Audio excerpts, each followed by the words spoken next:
Well, the final finishing is I have a orbital sander, right, which goes onto a 4 inch, a 6 inch sander. Basically, it's a barrel sander.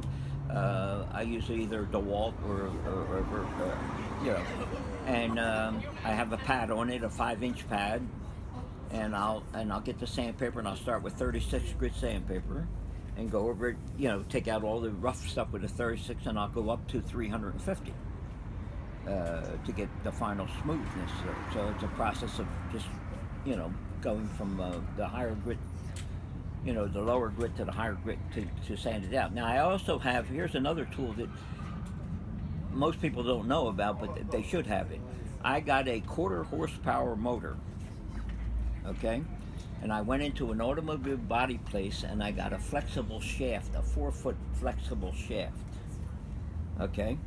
And I connected the 4-foot flexible shaft to the motor spindle, and on the other end I put a drill press chuck.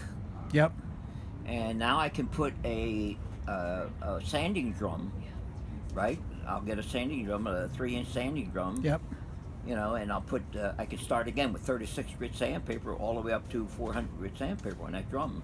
So I can sand these shapes, you know what I'm saying, without taking away from the shapes by sanding away too much. And with that thing, I can just go, and I can get into places and so forth and do it that way. Now, certain areas are really tight, and I'll use a die grinder.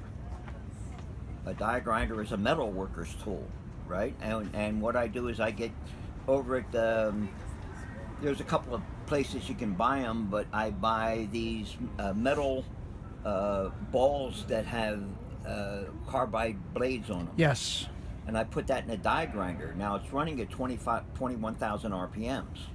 So that if I have to take out just a little bit of wood, I'll do everything. For example, if I'm going to inlay a fish like this and I want to make the texture, I'll take a 1/8 inch ball and I'll just tap it with the 1/8 inch ball to make 1/8 inch holes before I put the colored epoxy in to give it that depth look to it, right? So I can that's a negative shape. Now I do that with a die grinder. I can take the die grinder and go in and hollow it out down to 1 inch or so before I start to pour into what you call it. Same thing here. This is done with a die grinder with a 1/8 inch ball and a 1/4 inch ball, right? And a 1/2 inch ball. And what I do is I keep tapping it, and then I fill it in with epoxy, and then I make the next series of balls and tap it again. And so I'm making a round hole, which I'm filling with epoxy.